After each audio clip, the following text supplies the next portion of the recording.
झारखंड के 25 साल पर भाजपा के 25 संकल्प। आदिवासी समुदाय को समान नागरिक संहिता यूसीसी के दायरे से रखेंगे बाहर। पीसा कानून से मुखियाओं एवं पंचायती राज संस्थाओं को बनाएंगे सशक्त। रोटी बेटी माटी की पुकार, झारखंड में भाजपा सरकार। कांग्रेस की राष्ट्रीय प्रवक्ता सुप्रिया श्रीनेत ने केंद्र सरकार से झारखंड का 1,36,000 करोड़ की राशि बकाये का भुगतान की मांग की है। सुप्रिया ने कांग्रेस के शासनकाल में हुए बकाये पर कुछ भी बोलने से इनकार कर दिया है। वहीं परिवारवाद के पक्ष में जमकर वकालत की है। प्रदेश कांग्रेस के मीडिया विभाग के चेयरमैन सतीश पाल मुंजनी जी, उनके बगल में नेशनल प्रवक्ता और हमारे झारखंड के मीडिया के कोऑर्डिनेटर अंशुल जी, और हमारे बाईं और सोशल मीडिया के झारखंड की जनता के लिए वो क्या चाहते हैं, झारखंड के गरीबों के लिए, यहाँ के आदिवासियों के लिए, यहाँ के मध्यम वर्ग के लिए, यहाँ की महिलाओं के लिए और यहाँ के युवाओं के लिए। बहुत सारे सवाल हैं, आपके कुछ सवालों का जवाब जरूर दूंगी और वो सवालों का जवाब देना जरूरी है। लेकिन एक बात कहना चाहती हूँ, नरेंद्र मोदी जी आए, आज झारखंड में है, शायद लंबी लंबी बातें करेंगे, लंबे लंबे जुमले भी फेंकेंगे और चले जाएंगे। उनसे पूछिएगा हमारे 1,36,000 करोड़ हमें कब मिलेंगे, और उनसे जरूर पूछिएगा कि परिवारवाद की बात आप करते हैं। 68 में से 33 टिकट आपने परिवार के लोगों को दिया है। मुझे कोई आपत्ति नहीं है परिवार से, जिसका परिवार होता है उसको परिवार की चिंता होती है। जो परिवार की चिंता करता है वो आस पड़ोस के लोगों की भी चिंता करता है, बच्चों की चिंता करता है, युवाओं की चिंता करता है। यह असलियत है। आपने अर्जुन मुंडा की पत्नी को टिकट दिया, आपने रघुवर दास की बहू को टिकट दिया, आपने चंपई सोरेन के बेटे को टिकट दिया। ऐसा कौन है जिसको आपने टिकट नहीं दिया? 33 टिकट आपने परिवार से संबंधित लोगों पर दिया और आप यहाँ के परिवारवाद की बात करिएगा। मेरा अपना मानना है, जो कोई व्यक्ति जनता के माध्यम से चुनकर आ जाता है उस पर इस तरह का ठप्पा नहीं लगाना चाहिए।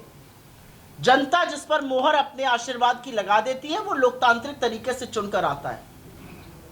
परिवारवाद कहकर आप जनता का मनोबल, जनता के मताधिकार, जनता के मत का अपमान करते हैं। लेकिन क्योंकि आप परिवारवाद की बात करते हैं तो ये 33 टिकट की असलियत बता दीजिए आज, क्यों और कैसे इनको दिया गया। और असलियत यह है कि बीजेपी के पास ना कोई नीति है, ना कोई दृष्टि है, ना कोई दृष्टिकोण है, ना कोई व्यापक समझ है। असलियत यह है कि उनको एक नेता भी इंपोर्ट करके लाना पड़ा जो एक सेफ सीट ढूंढते रह गए और अब जो सीट मिली है वहां पर हारने की कगार पर है।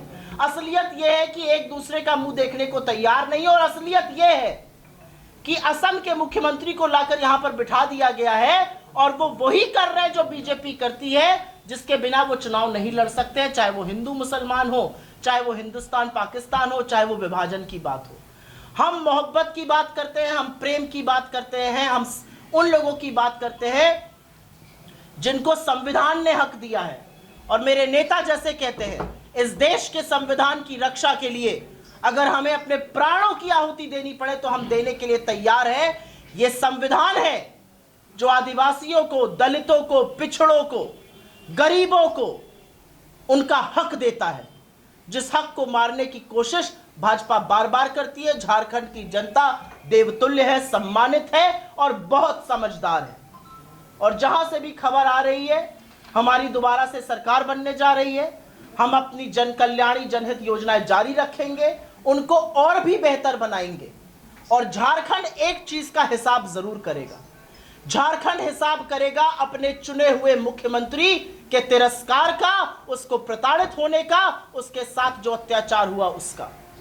झारखंड हिसाब करेगा कि जब चुनाव हो रहा था, जनरल इलेक्शन, तो झारखंड के मुख्यमंत्री को 2 दिन के लिए भी प्रचार के लिए नहीं निकलने दिया गया था। झारखंड बहुत सारे हिसाब करने जा रहा है। झारखंड देख रहा है कि कांग्रेस की सरकारें तेलंगाना में, कर्नाटका में, हिमाचल में कैसे चल रही हैं, और झारखंड यह भी देख रहा है कि छत्तीसगढ़ में आदिवासियों के साथ क्या हो रहा है, मध्य प्रदेश में महिलाओं के साथ क्या हो रहा है, यूपी में गरीबों के साथ क्या हो रहा है। झारखंड सब कुछ देख रहा है और झारखंड सब कुछ देखकर, सब समझकर नीतिगत फैसला करेगा। मुझे पूरा भरोसा है हमें पुनः सेवा का अवसर देगा। आपके सवालों का स्वागत है। मिनी लंदन, मैक्लुस्कीगंज, प्रकृति की गोद में बसा ड्रीम डेस्टिनेशन आपका कर रहा है इंतजार। आइए अपने यादगार लम्हों को बिताइए ड्रीम डेस्टिनेशन में। राजधानी रांची से महज 50 किलोमीटर दूर आपका अपना ड्रीम डेस्टिनेशन।